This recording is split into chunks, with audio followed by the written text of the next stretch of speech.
I was in the middle. I downloaded this app to videotape me playing video games, to record the video games, because people seem to like to watch other people watch video games on YouTube. And for some reason, it has these ads that pop up and will interrupt my video. So I'm thinking of getting rid of this app. So there might not be any more. Especially now, I'm trying to upload this, but maybe I'll use a different app. I downloaded a few apps, so we're going to see how it works. But it interrupted my video just totally randomly, and so I'm going to have to get rid of this app because it just doesn't work. It's the ads are out of control. It's like that. All right. So anyway, I was in the middle of talking about my response to Abber Dabber about questions of dual loyalty and immigration and Zionism and things like that. And I want to just be intellectually honest, even though I disagree with a lot of the ideas of Zionism and so forth, but I have a very deep love for the communities in the Holy Land, Jewish communities in the Holy Land, and how to balance these issues.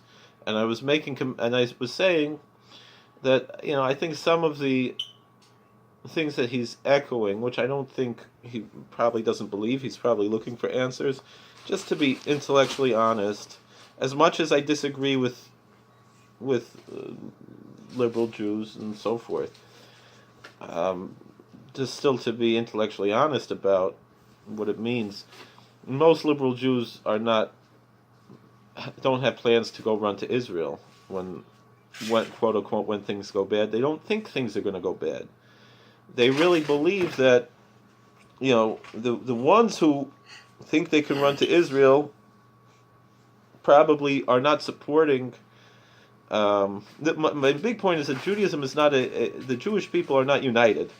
There's no the Jews. It doesn't exist. Rabbi Lapin talks about this. Rabbi Daniel Lapin talks quite a bit about this. That all these conspiracy theories about the Jews are just not true.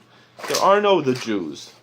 There are individual Jews in various Jewish communities, and there is no unified the Jews. It just doesn't exist. What do I mean by that? Is that so you'll have liberal Jews who don't care about Israel, who will be very liberal about immigration in America, and they don't think it's going to destroy America. They think our ancestors came here as immigrants, and why should we deny other people that? I think a lot of people sincerely believe that. Now, of course, the difference is like when it comes to the question of illegal immigration, our ancestors came here legally. When it's a question of legal immigration, well, we assimilated into the culture. Even those of us who are more extreme religiously,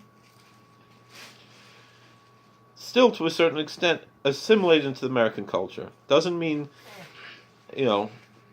we assimilate into the culture of Hollywood and Coca-Cola, but we assimilate into the culture of George Washington and Abraham Lincoln.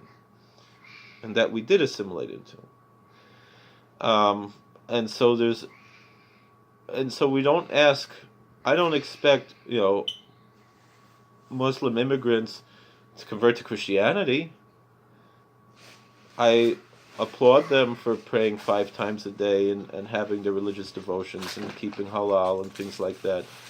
But on the other hand, if they're going to do honor killings and stuff, that's not acceptable, just like how in America it's not acceptable to harass or be violent against people who commit sins in the Jewish community or other communities.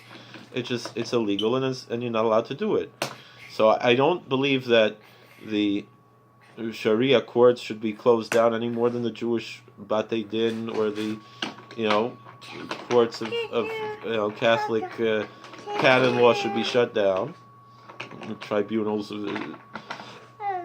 and however, if they're engaging in illegal activity, they have to face the consequences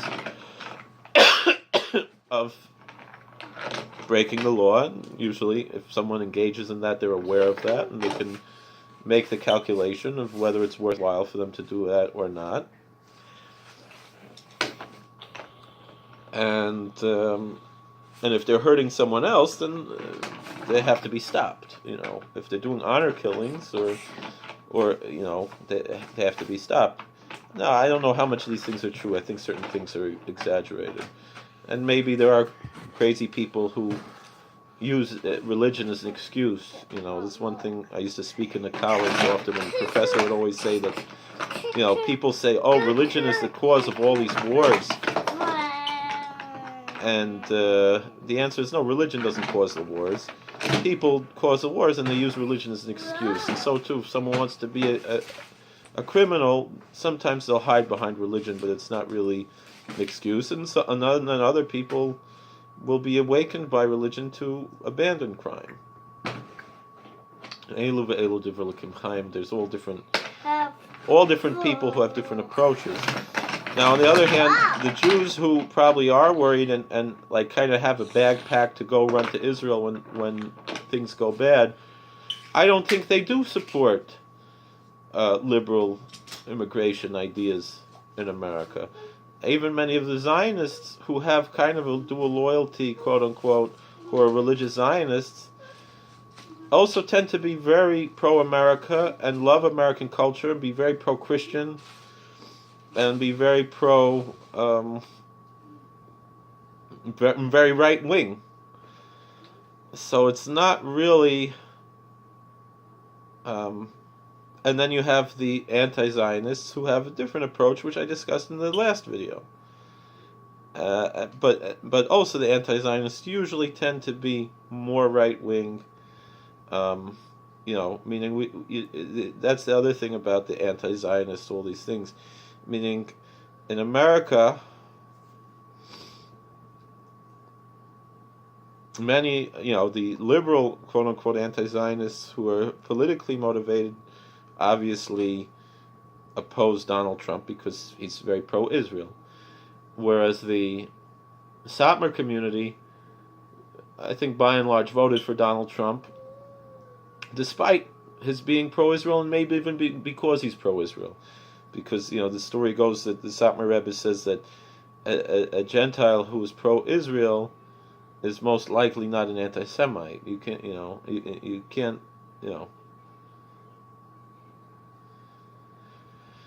and they're just not aware of, passages in the Talmud and whatever.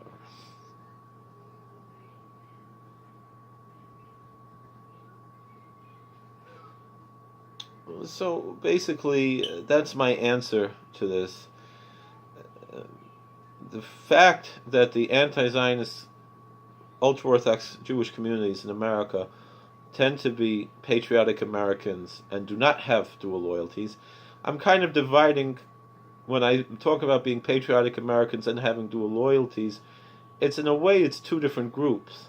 And the ultra-Orthodox Zionists, the ultra-Orthodox anti-Zionists have neither. Meaning they are both patriotic and they don't have dual loyalties. Whereas the liberal Jews tend not to be so patriotic, but they also don't have dual loyalties. And the more right-wing Zionist Jews, they might have quote-unquote dual loyalties, but they are also very patriotic Americans. They for the most part, they tend to be very supportive of America. Although you do have certain elements who, have different things to say about that, but I don't feel like talking about that, and I find that quite repulsive. I remember, I remember being in yeshiva. We had one of the rabbis was South African. The South Africans tend to be very pro-Zionist, the South African Jews. And we had a rabbi who was South African, and when September 11th happened, he said, "Oh, now they know what it feels like, and maybe they're going to come and help us." And of course, it's coming, when Bush just came into office. We just went through Clinton, who wasn't helping Israel, and these things. But that hurt my feelings very much. I lost a lot of respect I had for that rabbi for saying such a thing. But I can understand he's not American, he's South African, he's Israeli, and I assume he's an Israeli citizen now. I don't know.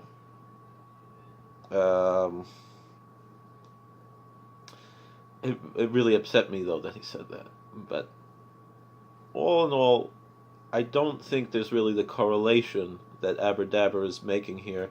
I can understand why people might see a correlation, and perhaps, like I said in the last video, individuals like George Soros, there might actually be such a correlation. But to be intellectually honest, I don't think there really is, for the most part. Mostly because the Jewish community is so fractured, meaning even allied communities are fractured. Meaning the anti-Zionist community is fractured, the non-Zionist community is fractured, the Zionist community is fractured, the secular anti-Zionist community is fractured. Everybody, the old Jewish saying, the Jewish joke is, they found the Jewish man on the desert island, and he had 2 synagogues, and they said, why do you have 2 synagogues? He said, that one I pray and that one I wouldn't step foot into. And it's true, that's how Jews are, and to a certain extent, that, as much as that sounds negative, to a certain extent, it's actually a positive answer to certain anti-Semitic canards that people claim about the Jewish community. The answer is it's not really true. The Jewish people, it is true that Jews disagree, and it's not really true that there's this cabal of the Jews, and not even of the Zionists. All of these things are, I think, a lot of these conspiracy theories, for the most part, are vis-a-vis the Jews, the Zionists, this and that. Many of them are unfounded. Some of them are true. The state of Israel, absolutely, I believe. What is that? Where did that even come from? I absolutely believe that the state of Israel, kidnapped Jewish children from religious homes they were immigrants from Yemen, and destroyed them and sold them to secular parents. And for many years they said that's a conspiracy theory. And I think there are other Israeli conspiracies. I really doubt that Yigal Amir killed Rabin, and I think, probably, as sad, as much as I don't want to say it, it's most likely that Perez had something to do with it. Other things like that, these type of stories. I really kind of also believe that the Israeli government really was behind murdering Meir Kahane. And he always, his whole life, thought that the Israelis would kill him, just like the Zionists killed Professor Dahan. So these are some of the answers I have to this. Basically, is that the Jews with the dual loyalties are not the Jews who are who are for open borders, and the Jews who are for the open borders are generally not the dual loyalties crowd, and the ultra-Orthodox community has both positive aspects, that they don't have dual loyalties and they're not for open borders. And when I say not for open borders, I mean we don't want people that come in who are going to fundamentally transform America and take away religious freedom, because even on a selfish level, we benefit from religious freedom, and everybody benefits from religious freedom. And so if there are Muslims who want to come to America because, they want to practice their religion, they want to pray 5 times a day and eat halal, but they don't want to hurt other people, they should be welcome. And if there are people who really believe that they're going to take over America and turn it into a Muslim theocracy, No, you cannot welcome such people into America. Just like if somehow some crazy person would want to turn America into Jewish theocracy, or or a Mormon theocracy, or a Baptist theocracy, or an atheist theocracy. Also, there's theocracy of atheism as well.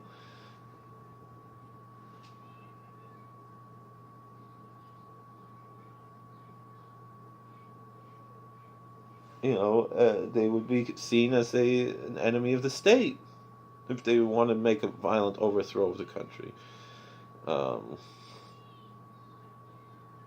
and because America is so diverse, there's not going to be a democratically elected theocracy of any one particular religion.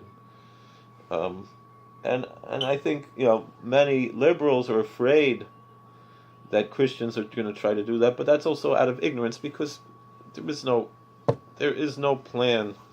I don't know any church that believes that America should be a Christian theocracy of their particular denomination to the exclusion of all other Christian denominations.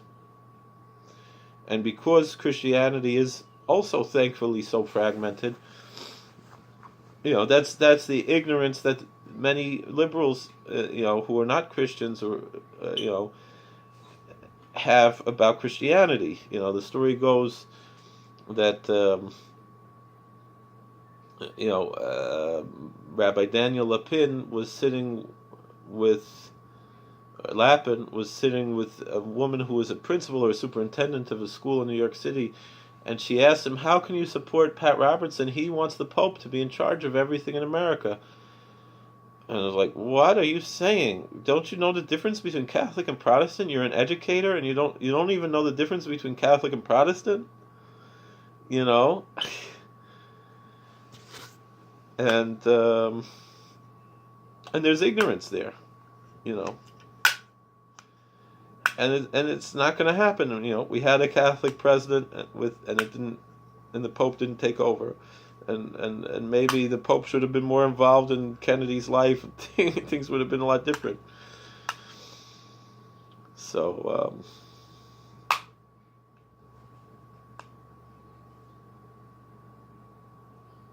but these types of prejudices do exist, and they're born out of ignorance.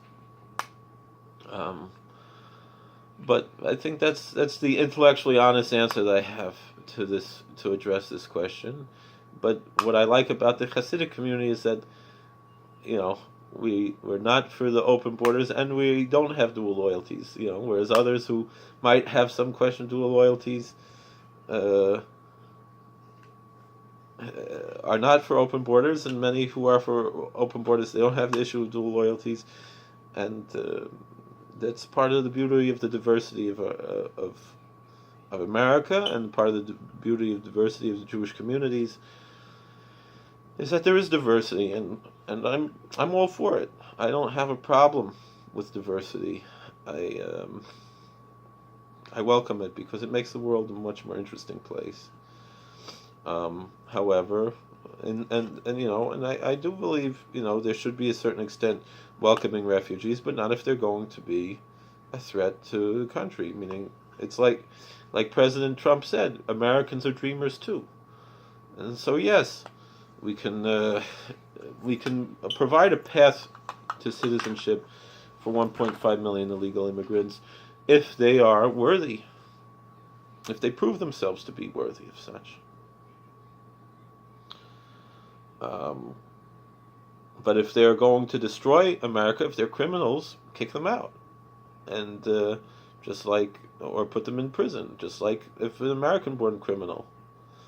And there has to be, it can't be this blind idea. I mean, my personal approach is like this. There can't just be this blind idea of welcoming the illegal immigrants. It has to be. We have to know who's coming in, and and there's a certain aspect of being unfair by welcoming illegal immigrants, because there are many people who've been waiting in line and who are perhaps more deserving, who are missing out because there's only so many we can bring in at a time, And so there is a certain unfairness of granting amnesty to illegals who are perhaps otherwise upright citizens, and there should be a certain stigma attached to being an illegal immigrant. Um, so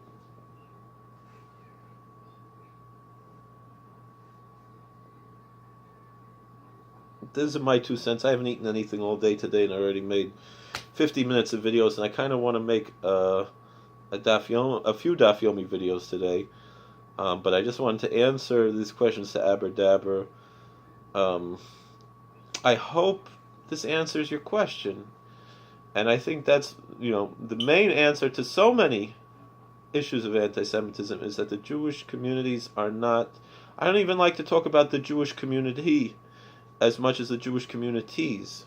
The same thing, I don't even like to talk about the Haredi community, but rather, or the Orthodox community, but rather the Orthodox communities, the Haredi communities, and even the Hasidic communities. It's not a Hasidic community. There are many Hasidic communities, and even you can't talk about the Satmar community, but there are many Satmar communities. Not just talking about the followers of Reb Aaron and Reb Zalman Leib and the Bnei Yol, but even to talk about the diversity of the difference between Borough Park and Williamsburg. Even though they're a few miles away, you could walk from one to another.